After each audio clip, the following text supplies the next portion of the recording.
महायुती सरकारच्या माध्यमातून सोलापूर शहराच्या औद्योगिक, शैक्षणिक, सांस्कृतिक, क्रीडा, बेरोजगार युवकांना रोजगार उपलब्ध तसेच नागरिकांना अन्य मूलभूत सुविधा मिळाव्यात यासाठी शहर विकास आराखड्यासंदर्भात महाराष्ट्र राज्याचे उपमुख्यमंत्री अजित पवार यांच्या बारामती येथील निवासस्थानी राष्ट्रवादी काँग्रेस पार्टीचे प्रदेश उपाध्यक्ष किसन जाधव यांनी भेट घेऊन या संदर्भात चर्चा केली। दरम्यान सोलापूर शहराच्या सर्वांगीण विकासासाठी आपण सकारात्मक असून येणाऱ्या काळात शहराच्या सर्वांगीण विकासासाठी महाराष्ट्र शासनाच्या निधीत सोलापूर शहराच्या विकासाच्या दृष्टीने तरतूद करून विविध विकास कामांसाठी प्रयत्नशील राहू अशी ग्वाही अजित पवार यांनी दिली। स्थानिक स्वराज्य संस्था निवडणुकीच्या अनुषंगाने राष्ट्रवादी काँग्रेस पार्टीची भूमिका सर्वसाधारण नागरिकांपर्यंत पोहोचवा, महायुती सरकारच्या माध्यमातून घेतलेल्या लोककल्याणार्थ निर्णय सामान्य नागरिकांपर्यंत पोहोचवा अशा सूचना देखील यावेळी पवार यांनी दिल्या असल्याचे किसन जाधव यांनी सांगितले।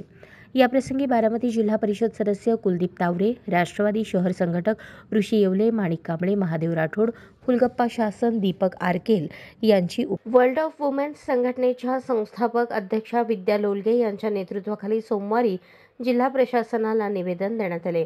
संजय गांधी निराधार योजना, राष्ट्रीय वृद्धापकाळ श्रावणबाळ योजनेतील विधवा, घटस्फोटिता, दिव्यांग, निराधार ज्येष्ठ नागरिकांना मागील 4-5 महिन्यांपासून दरमहा मिळणारे अनुदान मिळालेले नाही, त्यामुळे अशा निराधार व्यक्तींना अनेक समस्यांना तोंड द्यावे लागत आहे। अशा अनेक व्यक्तींना अर्थसहाय्यामधील रकमेचा मोठा आधार असतो, त्यातून ते गंभीर आजारांवरील औषधे, वैद्यकीय उपचार घेत असतात। अनुदानाची रक्कम न मिळाल्यामुळे त्यांचे रोजचे जीवन असह्य झाले आहे। ही रक्कम वाढवून दुप्पट म्हणजेच दरमहा 3,000 पर्यंत करण्यात यावी। तसेच या योजनेतील लाभार्थ्यांना पुढील काळात डीबीटी योजनेद्वारे रक्कम थेट खात्यात दिली जाणार आहे। परंतु 65 ते 70 वर्षांवरील वृद्धांना आपल्या बँक खात्याला मोबाईल नंबर संलग्न करणे शक्य नाही, कारण अशा व्यक्ती मोबाईल कुठून बाळगणार। वयोमानानुसार मोबाईल हाताळणे शक्य होत नाही, तरी त्यातून सूट मिळावी। या सर्व बाबींचा विचार करून मार्च अखेर मागील 4-5 महिन्यांचे प्रलंबित असलेली रक्कम तातडीने त्यांना देण्यात यावी अशी मागणी केली। यावेळी लता फुटाणे, साईराज शेख, लता ढेरे, यशोदा सोनवणे, गीता मुळे, विजयश्री किर्नल्ली, रेश्मा शेख, अनुराधा माशाळकर, छाया गायकवाड, कविता येरवे, आशा शिंदे, लक्ष्मी पवार, विदर्शना वाघमारे, शोभा गायकवाड, प्रमिला स्वामी, वर्षा मुनगा पाटील, सरोजिनी जाधव आदींची उपस्थिती होती। सोलापूर शहरातील विजापूर नाका ते सैफुल सर्व्हिस रोडवर फळ विक्रेते, भाजीपाला विकणारे तसेच वाळू डेपो आदी अतिक्रमण या ठिकाणी झाले असून महापालिका आयुक्त डॉ. सचिन ओंबासे यांच्यासह पोलीस उपायुक्त विजय कबाडे, उपायुक्त तैमूर मुलाणी, सहाय्यक आयुक्त शशिकांत भोसले, नगर रचना संचालक मनीष भिजनोरकर, पीडब्ल्यूडी हायवेचे सुतार राजगुरू, नीलकंठ मठपती, अतिक्रमण विभागाचे हेमंत डोंगरे, सुफियान पठाण आदी मान्यवरांची उपस्थिती होती।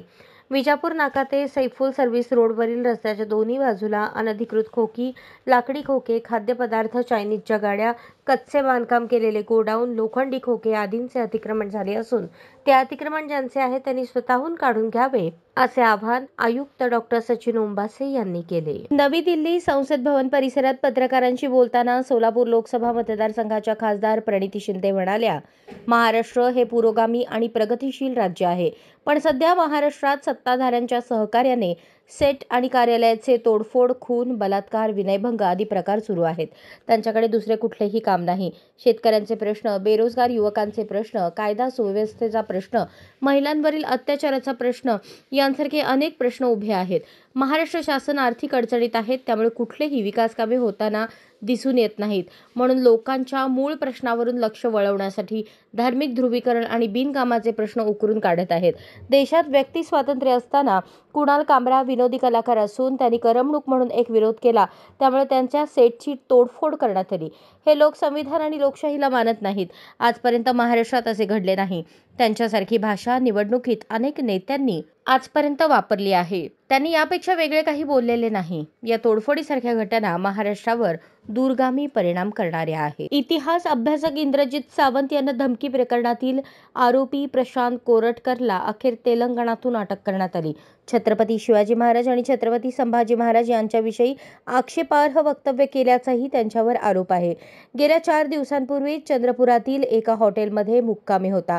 तेथून तो थेट तेलंगणात पळाला, मात्र कोल्हापूर पोलिसांनी त्याचा पाठलाग करून तेलंगणातून अटक केली। सावंत यांना धमकी प्रकरणात आरोपी असलेल्या कोरटकर विरोधात नागपूर, कोल्हापूर आणि जालना येथे गुन्हे दाखल आहेत. त्याचा जामीन फेटाळल्यानंतर त्याला अटक करण्यासाठी कोल्हापूर येथील पोलिसांचे पथक नागपुरात पोहोचले. तो त्याच्या निवासस्थानी आढळला नाही. पोलीस पथकाने चंद्रपूर व मध्य प्रदेशात त्याचा शोध घेतला. बेलत्रोडी पोलीस ठाण्याच्या मदतीने त्याचा शोध सुरू होता. नागपूर सायबर पोलीस ठाण्याची देखील यासाठी मदत घेण्यात आली. कोरटकर सुरुवातीला चंद्रपुरातील एका हॉटेलमध्ये मुक्कामी होता हे समजल्यावर कोल्हापूर पोलिसांनी चंद्रपुरात छापा घातला. मात्र काही तासांपूर्वीच त्याला पोलिसांबाबत माहिती मिळाल्याने तो पळून गेला. फॉरेन्सिक लॅबमधील तपासणीसाठी आणि आवाजाचे नमुने घेण्यासाठी कोरटकर यांना अटक होणे गरजेचे होते. मात्र अंतरिम जामीन मिळाल्याने कोरटकरला अटक करता येत नव्हती.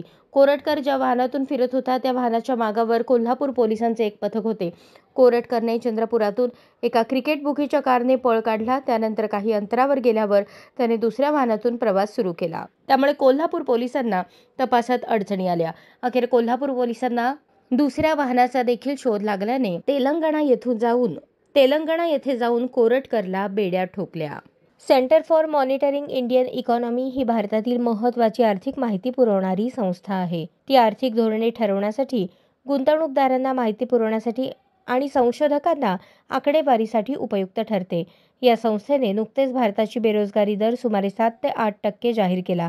भारतामध्ये बेरोजगारी ही एक मोठी सामाजिक आणि आर्थिक समस्या आहे. यावर उपाय म्हणून शासन विविध योजनांवर काम करत आहे, परंतु अधिक रोजगार निर्मिती आणि व्यावसायिक शिक्षणावर भर देताना दिसत नाही. शिक्षण घेतलेल्या आणि काम करण्यासाठी सक्षम असलेल्या व्यक्तींना त्यांच्या क्षमतेनुसार रोजगार मिळत नसल्यास ती अवस्था बेरोजगारी म्हणून ओळखली जाते. भारतासारख्या विकसनशील देशात बेरोजगारी ही एक जटिल समस्या बनली असून सत्ताधारी याकडे गांभीर्याने लक्ष देत नसल्याने तरुणाईत मोठा असंतोष वाढलेला आहे. त्याचे दुष्परिणाम केंद्र आणि राज्य सरकारला भोगावे लागतील, असा इशारा युवा महासंघाचे जिल्हा सचिव ॲडव्होकेट अनिल वासम यांनी एकता मशाल रॅलीच्या उद्घाटनाप्रसंगी व्यक्त केला.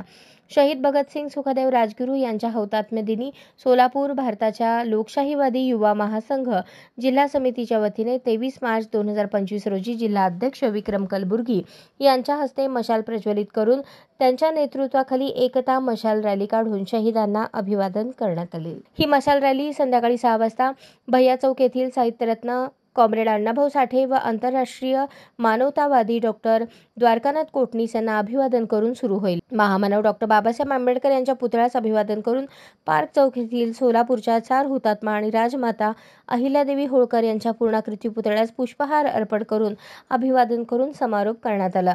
मशाल रॅलीचा समारोप प्रसंगी युवा महासंघाचे राज्य सचिव साथी दत्ता चव्हाण यांनी तरुणाईला संबोधित करताना ते म्हणाले, जात धर्म द्वेषाला मूठ माती देऊन एकतेची मशाल हाती घेऊ.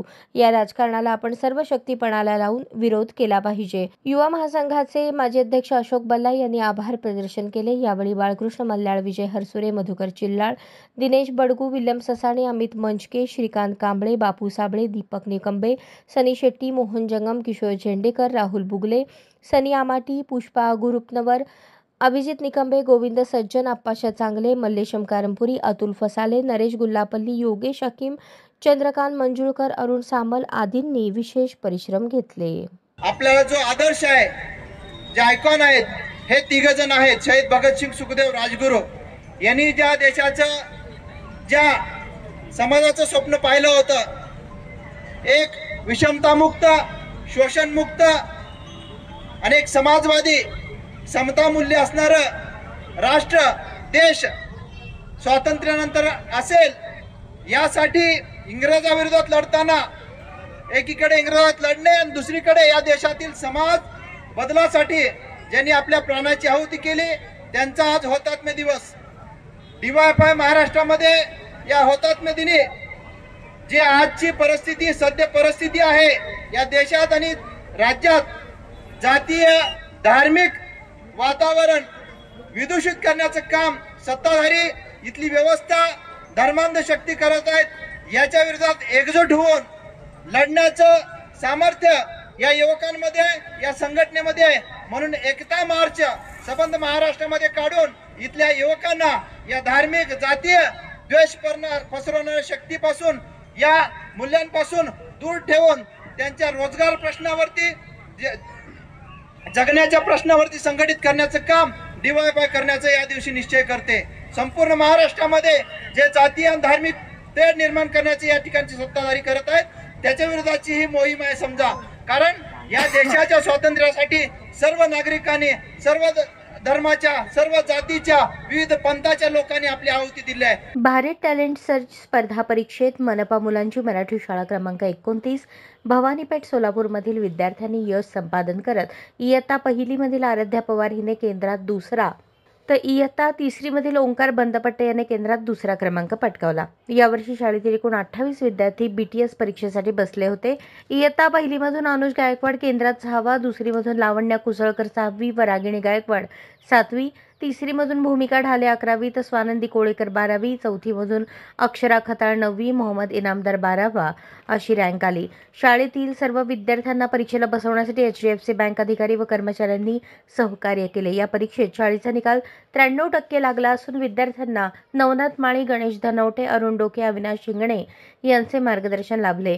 सर्व यशस्वी विद्यार्थ्यांचे प्रशासनाधिकारी गिरीश पंडित, पर्यवेक्षक मनीष बांगर, मुख्याध्यापक नवनाथ माळी, शाळा व्यवस्थापन समिती अध्यक्ष शीतल बंदपट्टे, हिना करजगी, अविनाश कुसाळकर, नागेश खताळ, वसंत ढाले, रोहित मस्के, अविनाश गायकवाड, रामहरी आयवळे यांनी अभिनंदन केले. परीक्षेसाठी राज्यभरातून 78,756 विद्यार्थी बसले होते. सोलापूर शहरातील 414 विद्यार्थ्यांनी ही परीक्षा दिली तर 325 विद्यार्थी उत्तीर्ण झाले आहेत अशी माहिती BTS जिल्हा समन्वयक अविनाश हिंगणे यांनी दिली. कामराच्या गाण्याने नवा वाद पेटला आहे. कामराने उपमुख्यमंत्री एकनाथ शिंदेंवर टीकात्मक गाणे तयार केल्याने शिवसैनिकांनी आक्रमक भूमिका घेतली. शिंदेंच्या शिवसैनिकांनी काल कामराच्या खारमधील स्टुडिओ फोडला. तसेच त्याच्या विरोधात पोलिसांमध्ये तक्रारही दिली. कामराने सुपारी घेऊन शिंदेंची बदनामी केल्याचा आरोप महायुती आणि मुख्यमंत्र्यांनी केला आहे. या आरोपानंतर मी सुपारी घेतली नाही, मी माफी मागणार नाही असे म्हणत कामराने वक्तव्यावर ठाम असल्याचे म्हटले. कामराच्या वक्तव्याने राजकीय वर्तुळात आरोप प्रत्यारोप सुरू झाले आहेत. कामराने सुपारी घेऊन वक्तव्य केल्याचा आरोप मुख्यमंत्र्यांनी केला. त्यानंतर कामराने प्रत्युत्तर दिले आहे.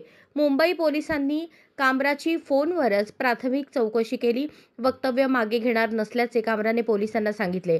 कोर्टाने सांगितल्यावर माफी मागेन असेही त्याने म्हटले.